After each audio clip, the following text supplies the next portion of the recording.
नमस्कार दोस्तों, जय माता दी। आपका स्वागत है मेरे YouTube चैनल जीवन के रंग। और आप मेरे साथ देख रहे हैं, आज जैसे कि नवरात्रे आरंभ होने वाले हैं, तो आज हम बात करते हैं माँ दुर्गा की। क्योंकि नवरात्रों में हर कोई अपने घर में माँ दुर्गा को विराजमान करता है, माँ दुर्गा की पूजा एवं उपासना करता है। हम सभी माँ के ममतामयी स्वरूप की पूर्ण भक्ति के साथ उपासना करते हैं, पूजा अर्चना करते हैं तथा यह आशा करते हैं कि हमें माँ दुर्गा के संपूर्ण पूजा का फल मिले, हमें पूर्ण लाभ मिले, माँ हमसे प्रसन्न हो और अपने बच्चों पर सदा कृपा बनाए रखें। तो दोस्तों, हम भी माँ दुर्गा की अपने घर में उपासना कर रहे हैं। तो ऐसे समय में माँ दुर्गा की उपासना करते समय हमें कुछ विशेष बातों का ध्यान रखना चाहिए। आज मैं वे बातें आपके साथ शेयर करना चाहती हूँ, जिसमें कि सबसे पहली बात, जब भी हम माँ दुर्गा के लिए कोई चौकी, जो हम चौकी स्थापित करते हैं, जिस पर कि हम माँ दुर्गा की स्थापना करते हैं, सबसे पहले तो हमें उस पर लाल वस्त्र बिछाना चाहिए, क्योंकि माँ दुर्गा को लाल वस्त्र विशेष रूप से पसंद है। तो माँ दुर्गा की पूजा करते समय जहाँ तक हो सके हमें लाल वस्त्र का या लाल रंग का विशेष प्रयोग करना चाहिए। जैसे हमें लाल रंग के कपड़े, यदि हो सकें तो हमें लाल रंग के कपड़े पहनने चाहिए। उस चौकी पर हमें लाल रंग का वस्त्र बिछाना चाहिए जिस चौकी पर हम माँ दुर्गा की स्थापना कर रहे हैं।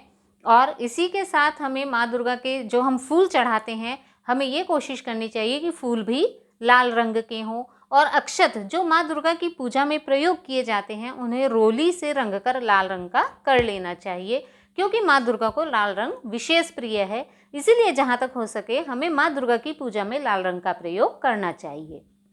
दूसरा, जब भी हम माँ दुर्गा की चौकी बिछाएं तो सबसे पहले उस पर हमें स्वास्तिक का चिन्ह बनाना है। उसके बाद ही अपनी पूजा प्रक्रिया को आगे की तरफ आरंभ करना है।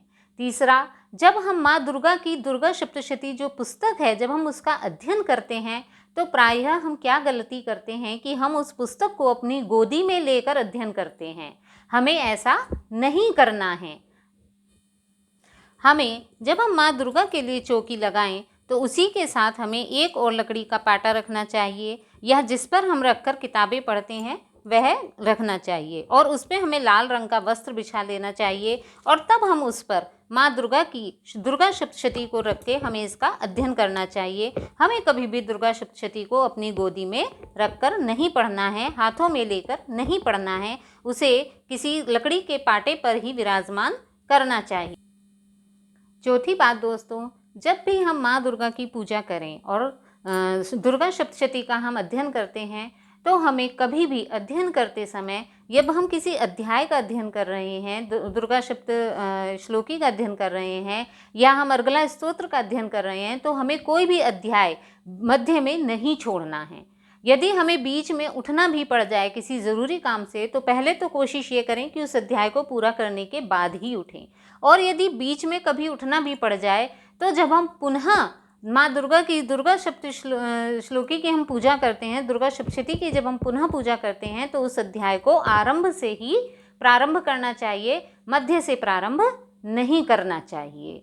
पांचवी बात यह है कि कभी भी हमें पुस्तक का अध्ययन मन ही मन में नहीं करना चाहिए, क्योंकि मानसिक वाचन नहीं करना चाहिए, अपितु वाचिक वाचन करना चाहिए। और वह भी ना बहुत तेज स्वर में, ना बहुत मंद स्वर में, अपितु मध्य स्वर में हमें पुस्तक का अध्ययन करना चाहिए।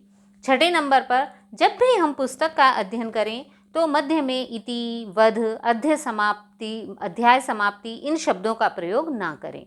जबकि पुस्तक में ये शब्द लिखे रहते हैं, ये उस हमें समझाने के लिए होते हैं कि एक अध्याय यहाँ संपूर्ण हो गया है और दूसरा अध्याय आरंभ हो रहा है, लेकिन पढ़ते समय हमें इनका प्रयोग नहीं करना चाहिए। एक अध्याय समाप्त होने के पश्चात हमें ऐसे ही दूसरे अध्याय पे पहुँच जाना चाहिए।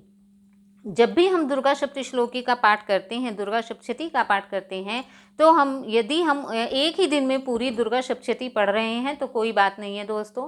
किंतु यदि हम एक दिन में नहीं पढ़ पाते हैं, हम उसे डिवाइड करते हैं, विभक्त करते हैं पार्ट्स में, तो हमें प्रतिदिन दुर्गा सप्तश्लोकी जो कि दुर्गा सप्तशती के आरंभ में दी गई है, उसका पाठ हमें प्रतिदिन करना चाहिए। इसी के साथ जो माँ दुर्गा के लिए बर्तन हम प्रयोग करते हैं, वो अक्सर हमें तांबे या पीतल के प्रयोग करने चाहिए। हमें कोशिश करनी चाहिए कि माँ दुर्गा की पूजा में जो भी बर्तन प्रयोग हों वो तांबे के हों, पीतल के हों या चांदी के हों। हमें प्रायः स्टील के बर्तनों का प्रयोग करने से बचना चाहिए। माँ दुर्गा को जो दूध प्रदान किया जाता है वह अगर हम उसमें चीनी ना मिला के हम शहद मिलाएं। कहते हैं कि माँ दुर्गा को शहद का दूध अधिक पसंद है। और अंत में जब भी हम अपनी दुर्गा सप्तशती पूजा को संपूर्ण करते हैं, किसी भी पूजा को जब हम संपूर्ण करते हैं तो हमें अंत में क्षमा प्रार्थना माँ से अवश्य करनी चाहिए। हमें उनसे क्षमा प्रार्थना करनी चाहिए कि हे माँ दुर्गे, आपको हमने जो भी मंत्रों से रहित, मैं अज्ञानी हूँ और मैंने जो भी मंत्रों से रहित या मेरे पूजा में जो भी त्रुटि रह गई है उसे आप क्षमा करें। यदि हम इन छोटी छोटी बातों का ध्यान रखेंगे तो मैं आशा करती हूँ कि माँ दुर्गा हम सब पर अवश्य ही प्रसन्न होंगी। इसी के साथ जय माता